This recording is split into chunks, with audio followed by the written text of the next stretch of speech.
Bonsoir, bonsoir peuple de Dieu. Bonsoir bien-aimés, c'est encore votre sœur Mickaël. Je viens encore ce soir lire la parole de Dieu ensemble avec vous. Nous allons lire le passage de Psaume dans le livre de Psaume, le chapitre 33, verset 1 jusqu'à 22. Avant de lire la parole de Dieu bien-aimé, remettons ce moment entre les mains de notre Seigneur Jésus. Père, dans le nom de Jésus-Christ, merci pour ce moment précieux que tu as permis, Père, que nous puissions lire ta parole, nous tes enfants ensemble, Seigneur, dans le nom de Jésus. Grave cette parole au fond de notre cœur, sur la table de notre cœur, dans notre âme, dans notre esprit, dans nos pensées, Seigneur Jésus, et que nous mettons cette parole en pratique dans le nom puissant de Jésus. Merci, Seigneur, prends le contrôle de ma bouche, de mes paroles, Père. Ce n'est plus moi qui va lire, mais c'est toi, Seigneur, dans le nom puissant de Jésus-Christ. Cette parole va nous guérir. Cette parole, Papa, nous donnera de la force en écoutant cela, Père, dans le nom puissant de Jésus. Merci, Père, de nous avoir exaucés. Et dans le nom de Jésus-Christ de Nazareth, ainsi je prie. Amen. Bien-aimés, lisons la parole de Dieu dans le livre de Psaume 33, versets 1 à 22. Lisons, bien-aimés. Juste, réjouissez-vous en l'Éternel. La louange siège aux hommes droits. Célébrez l'Éternel avec la harpe, célébrez-le sur le luth à 10 cordes. Chantez-lui un cantique nouveau, faites retentir vos instruments et vos voix, car la parole de l'Éternel est droite, et toutes ses œuvres s'accomplissent avec fidélité. Il aime la justice et la droiture, la bonté de l'Éternel remplit la terre.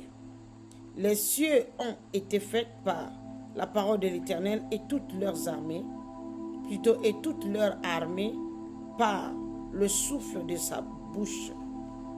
Il amoncelle en état les eaux de la mer. Il met dans des réservoirs les abîmes. Que toute la terre craigne l'Éternel, que tous les habitants du monde tremblent devant lui. Car il dit, et la chose arrive, il ordonne, et elle existe. L'Éternel renverse les desseins des nations, il anéantit les projets des peuples. Les desseins de l'Éternel subsistent à toujours, et les projets de son cœur de génération en génération. Heureuse la nation dont l'Éternel est le Dieu, heureux le peuple qu'il choisit pour son héritage. L'Éternel regarde du haut des cieux, il voit tous les fils de l'homme, du lieu de sa demeure. Il observe tous les habitants de la terre, lui qui forme leur cœur, à tous qui est attentif à toutes leurs actions. Ce n'est pas une grande armée qui sauve le roi, ce n'est pas une grande force qui délivre le héros. Le cheval est impuissant pour assurer le salut, et toute sa vigueur ne donne pas la délivrance.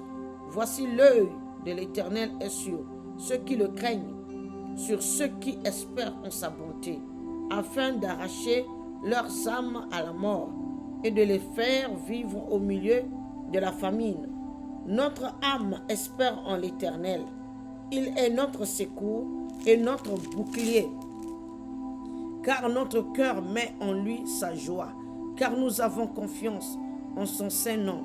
Éternel, que ta grâce soit sur nous, comme nous espérons en toi. Merci Seigneur Jésus-Christ, nous avons lu ta parole. Amen. Bien-aimés, si vous pouvez comprendre les profondeurs de cette parole, du livre de Psaume 33, c'est tellement puissant. C'est presque tous les psaumes de David. Quand vous serez devant vos Bibles ou vous êtes en train d'attendre la vidéo, bien-aimés, demandez au Saint-Esprit de vous faire comprendre le message profond qui est derrière tous ces passages. En lisant les psaumes de David en général, il était un homme de guerre, il était un homme de combat, il connaissait le combat spirituel. Il était tellement fort dans la prière, c'était un homme de prière. Parce que sans prière, sans la bataille, tu ne pourras pas. Tu ne pourras pas gagner les victoires. Il faut être un homme de prière afin d'allumer le feu, afin que ta lampe soit toujours éclairée, pour que ta lampe ne s'éteigne point.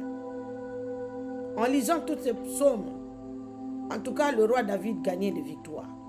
Quand il était dans la détresse, à tout moment, il consultait Dieu, son Dieu. En voyant tous ces psaumes, en général, en résumé, on peut dire qu'il avait vraiment une grande intimité avec le Seigneur Jésus-Christ, avec son Dieu. Il était un homme de prière. Nous allons développer ça un jour. Le moment n'est pas encore arrivé. Père, merci. Seigneur Jésus-Christ, pour cette parole que nous venons de lire. Merci Seigneur de nous avoir déjà exaucés. Et merci parce que tu déverses tes bénédictions au milieu de nous, dans le nom de Jésus-Christ. Merci Seigneur, au nom de Jésus. Amen. Bien-aimés, à la prochaine. Shalom, shalom.